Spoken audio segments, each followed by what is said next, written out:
ತಿರುಪತಿ ತಿಮ್ಮಪ್ಪನ ದರ್ಶನಕ್ಕೆಂದು ಹೊರಟಿದ್ದ ಒಂದೇ ಕುಟುಂಬದ ಮೂವರು ಭೀಕರ ಅಪಘಾತಕ್ಕೆ ಬಲಿಯಾಗಿರುವ ಘಟನೆ ಬೆಂಗಳೂರು ರಾಷ್ಟ್ರೀಯ ಹೆದ್ದಾರಿಯ ಬಂಗಾರುಪಾಳ್ಯಂ ಬಳಿ ನಡೆದಿದೆ. ಶ್ರೀಧರ್ ರಾವ್ ಪತ್ನಿ ಲಕ್ಷ್ಮಿ ಮತ್ತು 4 ವರ್ಷದ ಮಗಳು ಆದ್ವಿಕಾ ಮೃತ ದುರ್ದೈವಿಗಳು. ದಂಪತಿ ಮೂಲತಃ ಆಂಧ್ರದ ವಾರಂಗಲ್ ನಿವಾಸಿಗಳಾಗಿದ್ದು ಹಲವು ವರ್ಷಗಳಿಂದ ಬೆಂಗಳೂರಿನಲ್ಲಿ ನೆಲೆಸಿದ್ದರು ಎಂದು ತಿಳಿದು ಬಂದಿದೆ.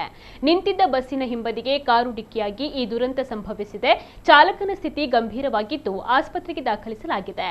ಅಪಘಾತದ ಬಳಿಕ ಕಾರು ಬಸ್ಸಿನ ಹಿಂಭಾಗದಲ್ಲಿ ಸಿಲುಕಿಕೊಂಡಿದ್ದು ಜೆಸಿಬಿಯನ್ನ ಬಳಸಿ ಕಾರನ್ನ ಹೊರತೆಗೆಯಲಾಗಿದ್ದು ಅದರೊಳಗಿದ್ದ ಮೃತದೇಹಗಳನ್ನ ಹಾಗೂ ಚಾಲಕನನ್ನ ಕೂಡ ಹೊರತರಲಾಯಿತು. ಇನ್ನು ಅಪಘಾತಕ್ಕೆ ಕಾರು ಚಾಲಕನ ಅತಿ ವೇಗದ ಚಾಲನೆಯೇ ಕಾರಣ ಎನ್ನಲಾಗಿದೆ.